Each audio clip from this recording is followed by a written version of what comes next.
This past weekend, I gave 2CT7 another try. My first trip, at 30 mg, was a serious ass kicker.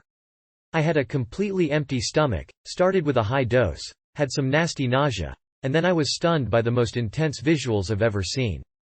It was almost too much. This time, I decided to take a little less, 29 mg. A whole milligram. The big difference between this time and last time was that I had 3 scrambled eggs with cheese about 80 minutes before I dosed. I was insanely hungry. I had to eat something. I hoped that my ravenous body would take care of those eggs ASAP, leaving a mostly empty stomach, but I'm guessing that didn't happen. 1905, T plus 0 eat gelcap. Still remembering how tasty those eggs were. I hope they're gone. 2015, T plus 110.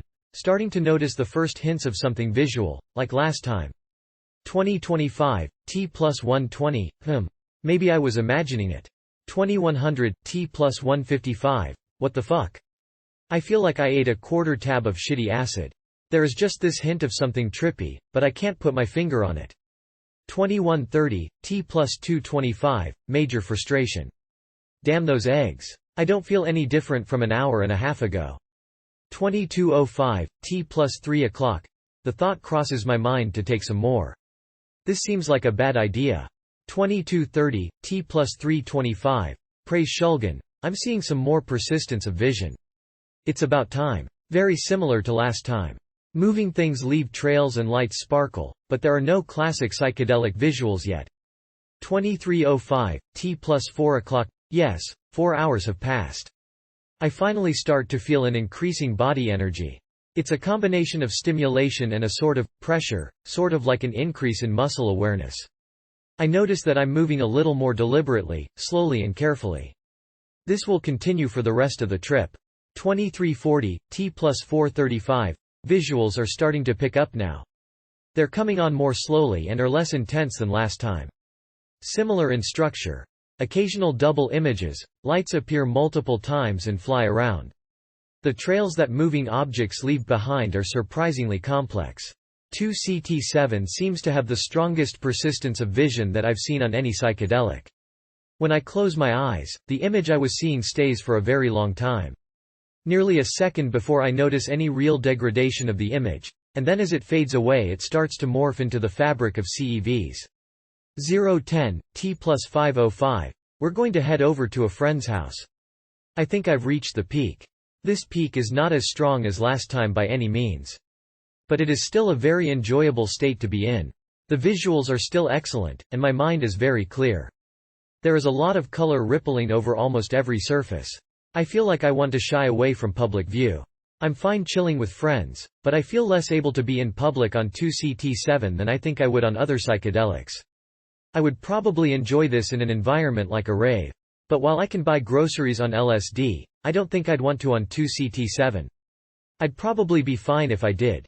But the desire to stay away is stronger here. Time passes. Slowly. This is the peak and I have a great time at my friend's house. I'm a little withdrawn. I enjoy sitting down and just absorbing the environment rather than walking around or talking to other people. Excellent visuals. Not much audio change. My head is still very clear. But maybe that's because I'm in an environment with lights and noise, and I can't, and don't want to, close my eyes and drift off. 1:30, T plus 625. The time has come for the serious smoking. We prepare a bowl with a bed of bud and a huge glob of about 10% of a bomb-ass heptane extraction of 1.5 ounces of midgrade. 2 o'clock, T plus 655. About 3 bong hits each of that heptane extract has just about leveled every person in the room. I'm now in that contemplative, sedate psychedelic veg-out mode you get once you're extremely stoned. Pod often puts my brain in a state of novelty, where I see and hear things as if it's the first time I've seen or heard them. The 2CT7 visuals are still strong, but now the pod is contributing a powerful tryptamine-type effect. More morphing, smearing and perspective changes. Faces change. Let me reflect on the effects of pot for a second. One thing I've noticed recently about my stoned state of mind is that, if I consciously think to, I can see with a new pair of eyes. While most drugs let you see things differently due both to simple visual alterations and also due to the way that visual input integrates with memory, pot lets me see the world around me as if it were a fantasyland, in a uniquely strong and clear way. Imagine how you view the city in Blade Runner, or the lands of the Diamond Age by Stevenson. It is fantasy. Every detail invented only in the mind of the author or the reader. Imagine what it would be like to be living in the city of Blade Runner. When very high, I can walk out on the street and see the view in front of me, and I feel like I am in the middle of this fantasyland. I can see how the seemingly mundane world I live in could just as easily be the wildest fantasy of some other person or being. Just as I might want to experience the imaginary city of Blade Runner, someone else might want to experience their imaginary world, which is actually my real world.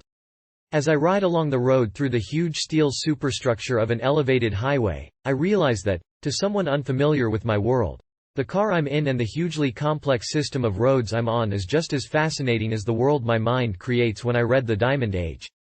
I would want to explore one of these new worlds, if I were ever able to enter one. Then I realize that I'm already in a world that I've only explored the very fringes of. It makes me appreciate how little I know about the real city I live in, and how I've never just walked around the streets to see what's really here. Wow. Now, as I sit here on 2CT7, baked off my ass, I have a sudden appreciation for the kind of experience I'm having. It feels very authentic, to use a phenomenological term. 2:30, T plus 7:25, time to leave. 2:40, T plus 7:35, we get back. The only other person around, who drove me, decides to go to sleep. Damn. I'm still tripping and very stoned, so I might as well listen to some music. The choice is Underworld. Second toughest in the infants. 2:55, T plus 7:50, ah. Now that I finally had time to sit down in a triply lit room with good speakers, I can hear 2CT7's nice music effects. I'm coming down a bit already, but I can still feel myself start floating in my chair, and I'm drawn into the music in a way that's sort of a cross between LSD and 2CB. Occasional blurry images form behind my closed eyelids, but there's not much there. Mostly pod-induced noise and some 2CT7 fractals. Of course the music is incredible. 3:30, T plus 8:25, I am exhausted. Still ridiculously stoned. The album is about done and I can tell that I've definitely come down a lot since it started. Now I lay down on the couch to get to sleep. 4:20, T plus 9:15, it's 4:20. The bong is just an arm's length away, but no. I don't want to move that far. 5:10, T plus 10:05, I finally get to sleep. The first time I took 2CT7 I was so amazed by the visuals that I didn't spend much time looking at what else it was doing to me. This time, especially when I was listening to music, I could pay more attention to how my mind was working and how my thoughts were progressing. I recognized some more fundamental twisting of thoughts and emotions this time than last, almost reminiscent of LSD or even MDA. There's something of substance deep within the 2CT7.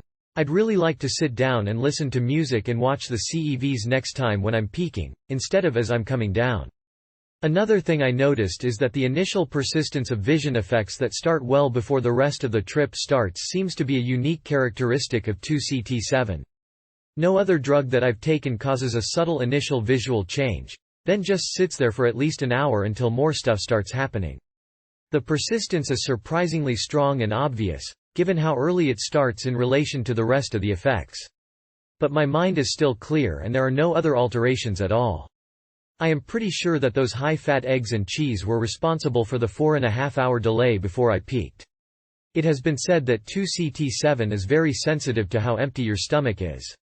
If I'm right about those eggs, then it really is super sensitive. Do yourself a favor and make sure your stomach is empty. I feel like 2CT7 is kinda hard on my body but I keep wanting to do it again. It's hard to say if this is body load as a bad thing, or if it is simply a benign characteristic of the drug. At times it feels like it's in the way, and other times it feels like just a part of the experience. Sounds like what some people say about DOB, which I haven't tried, yet. I also can't exactly put my finger on why I like 2CT7 so much, but I do. Maybe because while you're under its influence, you're absolutely convinced that this is what a real psychedelic experience is like. To me, 5-MeO-DIPT just feels like something is wrong. Incorrect. As if something is missing.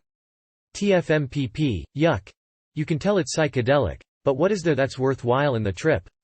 DPT whacks you out without making it clear what's really going on. AMT jacks you up on that alpha-methyl stimulation and turns UO the noise level on your retinas, but it's not clear where you can go in this state. But 2CT7.